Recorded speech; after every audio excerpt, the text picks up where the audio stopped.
Hello बच्चों, चलिए प्रश्न को समझते हैं। प्रश्न है, निम्नलिखित में से कौन सा संकर यौगिक सर्वाधिक अनुचुंबकीय व्यवहार प्रदर्शित करेगा?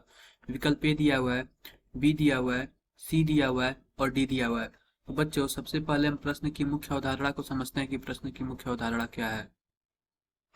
मुख्य अवधारणा। तो बच्चों, मुख्य अवधारणा में हम यह देखेंगे कि यह सभी केंद्रीय धातु आयन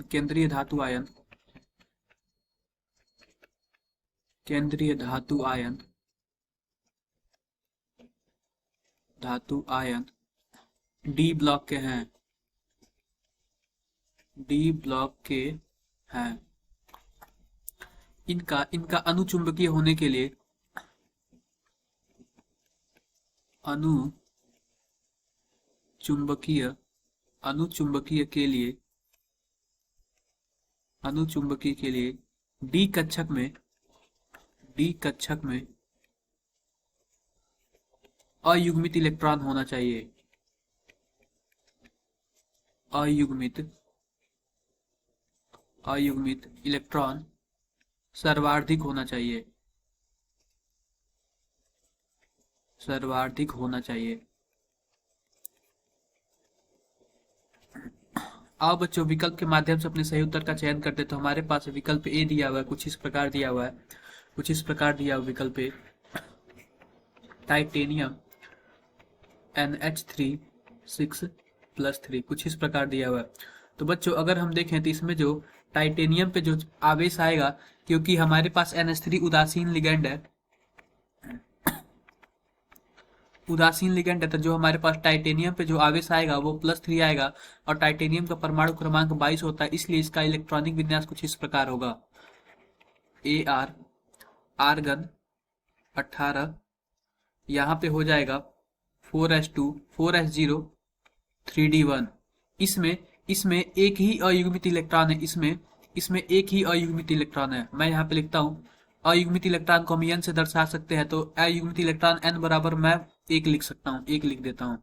बच्चों, आओ विकल्प दूसरा देखते हैं। कोबाल्ट है और एमीन है, कुछ इस प्रकार है। दूसरा विकल्प कुछ इस प्रकार है, कोबाल्ट NH3 6+3, कुछ इस प्रकार दिया हुआ है। तो बच्चों, इसमें अगर हम देखें तो इसमें भी वही कुछ होगा, कुछ कोबाल्ट +3 होगा। और जो कोबाल्ट का जो ऑक्सीकरण परमाणु क्रमांक है वो 27 है। इस प्रकार इसका अगर हम इलेक्ट्रॉनिक विन्यास लिखें तो कुछ इस प्रकार लिख सकते हैं, Ar 18 4s0 3d6। बच्चों, हम देखें कि यहाँ पे NH3 जो है स्ट्रॉन्ग फील्ड लिगेंड है, प्रबल वैद्युत क्षेत्र, प्रबल क्षेत्र लिगेंड है। तो हम क्या करेंगे कि इसमें युग्मन होगा और कुछ इस प्रकार इलेक्ट्रॉन इसमें भरे जाएंगे। कुछ इस प्रकार इसमें 6 इलेक्ट्रॉन भरे जाएंगे। तो इसमें अयुग्मित इलेक्ट्रॉनों की संख्या 0 हो गई। विकल्प तीसरा देखते हैं। तीसरा विकल्प कुछ इस प्रकार दिया हुआ है, क्रोमियम NH3 पे 6, इस संकुल पे जो आवेश है +3 है। इसमें भी अगर हम देखें तो जो क्रोमियम पे आवेश है वो +3 होगा। क्रोमियम का जो परमाणु क्रमांक 24 होता है, इसका सामान्य इलेक्ट्रॉनिक विन्यास कुछ इस प्रकार होगा। Ar 18 4s0 3d3। यहाँ पे भी अगर हम डी कक्षक में इलेक्ट्रॉन भरे तो कुछ इस प्रकार हम भर सकते हैं। 3 इलेक्ट्रॉन हम कुछ इस प्रकार भर सकते हैं, 1 2 3। 3 इलेक्ट्रॉन हम कुछ इस प्रकार भर सकते हैं। बच्चों, हम चौथे विकल्प की बात करें तो चौथा विकल्प, इसमें हमारे पास अयुग्मित इलेक्ट्रॉनों की संख्या 3 हो गई। चौथे विकल्प की बात करें, चौथा विकल्प हमारे पास कुछ इस प्रकार है, Zn NH3 पे 6 और ये हो जाएगा 2+ हो जाएगा। तो कुछ इस प्रकार इसका उत्तर आएगा, Zn +2, और इसका परमाणु क्रमांक 30 होता है। तो इसका हम इलेक्ट्रॉनिक विन्यास कुछ इस प्रकार लिख सकते हैं, Ar 18 4s0 3d10। अगर इसमें हम बात करें तो इसमें भी अयुग्मित इलेक्ट्रॉनों की संख्या 0 हो जाएगी।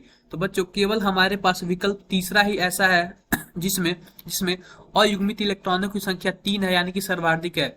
तो बच्चों जब इसमें सर्वाधिक अयुग्मित इलेक्ट्रॉनों की संख्या होगी तो इसकी वजह से ये जो अनुचुंबकीय व्यवहार है अधिक करेगा, अनुचुंबकीय व्यवहार अधिक होगा।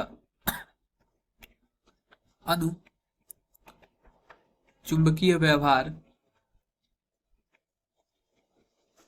व्यवहार सर्वाधिक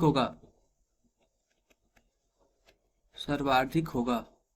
तो बच्चों इस प्रकार हमारा विकल्प सी सही है। आशा करते हैं कि आपको मुख्य उदाहरण के आधार पर प्रश्न समझ आया होगा। धन्यवाद।